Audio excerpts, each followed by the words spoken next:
আল্লাহ সুবহানাহু ওয়া তাআলা হাদিসে কুদসির মধ্যে বললেন, মালা আইনা রাআত, এটা এমন একটা জান্নাত, এমন একটা স্থান যেটা আমি আমার নেককার বান্দাদের জন্য প্রস্তুত করেছি, এটা কোনো মানুষের চক্ষু এই যাবৎকালে দেখেনি।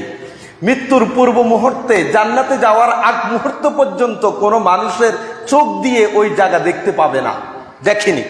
মালা আইনুন রাআত ওয়ালা উজনুন সামিআত, কোনো কান সেটার ব্যাপারে, সেই জায়গাতে কি হচ্ছে, কি কথা হবে, কি আলোচনা শোনানো হবে, সে ব্যাপারে কোনো কান পর্যন্ত আজ এ যাবৎ শুনতে পাইনি।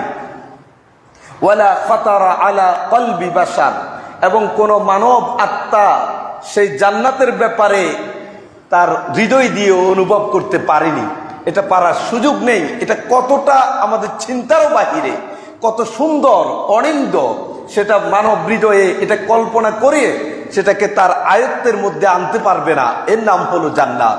আল্লাহ সুবহানাহু ওয়া তাআলা কুরআনুল কারীমের ঘোষণা করলেন, ফালা তা'লামু নাফসুম মা উখফিয়া লাকুম, কোন আত্মা জানে না কি তার জন্য গোপন করে রাখা হয়েছে। মিন কুররাতি আ'য়ুন, যা গোপন করে রাখা হয়েছে তা দেখে তার চক্ষু শীতল হয়ে যাবে। সুবহানাল্লাহ বিহামদি। এটা এমন এক জান্নাত, কোন মানব আত্মা, কোন প্রাণ এটাকে উপলব্ধি করতে পারে না, সে বুঝতে সক্ষম না, জানে না। জাযাআম বিমা কানু ইয়ামালুন, আর এই জান্নাত যেটা আমার এবং আপনার থেকে লুকিয়ে রাখা হয়েছে, যার ভিতরের অরিন্দ সুন্দরের বর্ণনা দেয়া হয়েছে, কিন্তু উপলব্ধি করার মতো ক্ষমতা আমরা হারিয়ে ফেলেছি। সেটা কেন দেয়া হবে?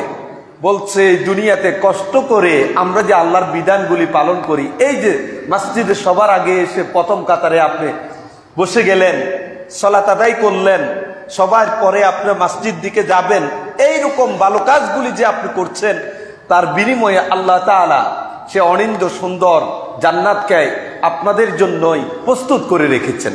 সুবহানাল্লাহি বিহামদি।